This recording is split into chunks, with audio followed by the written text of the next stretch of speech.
ছেলের পছন্দ হয়েছে, কিন্তু ছেলের বোনের জামাইয়ের পছন্দ হয়নি। মাঝে মধ্যে ইচ্ছে করে দূরে কোথাও চলে যায়। বেটা গাইরতের একটা সীমা থাকে, বেগাইরত। ছেলে বলতেছে পছন্দ হয়েছে, ছেলের বোনের জামাই পছন্দ হয় নাই, বিয়ে করলে করো। আমি বিয়ে হাইতেন না। ও বাপ রে বাপ, মানুষের গাইরত বলে কথা থাকে, হায়া বলে কথা থাকে, এরকম বেহায়া হয়ে গেছে। আপনাকে কে দায়িত্ব দিচ্ছে? আপনি যে পছন্দ অপছন্দের কথা বলতেছেন, বেটা এটা শরীয়তের মধ্যে হারাম। তো আপনি কে পছন্দ অপছন্দ করা? মোস্টলি মেয়ের মা বাবা যায়, ভাই বোন নো নো এন্ট্রি। বুঝতে পেরেছেন? শুরুর দিন থেকে। এরপরে আপনারা 2-3 মাইক্রো গিয়ে হোটেলের মধ্যে দেখে বিসমিল্লাহ করে জানাই দিয়েছেন মেয়ে পছন্দ হয় নাই। এই মেয়ে মানসিক ভাবে ভেঙে পড়ছে না? আমারও তো বোন আছে, আমারও মেয়ে আছে, তো মেয়ের বদদুয়া যাবে না?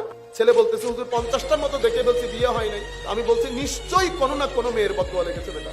এটা ইজিলি অনেকভাবে হ্যান্ডেল করা যায়, মেয়ে না জেনে মতো অনেকভাবে দেখা যায়। যতক্ষণ মনে করবেন যে এটা পছন্দ হবে না, আপনি আনুষ্ঠানিক ভাবে দেখবেনই না। এরপরে ছেলে মেয়ে দেখবে, মেয়ে ছেলে দেখবে, দুইজন ইয়েস বলবে। কিন্তু আমরা কি করি?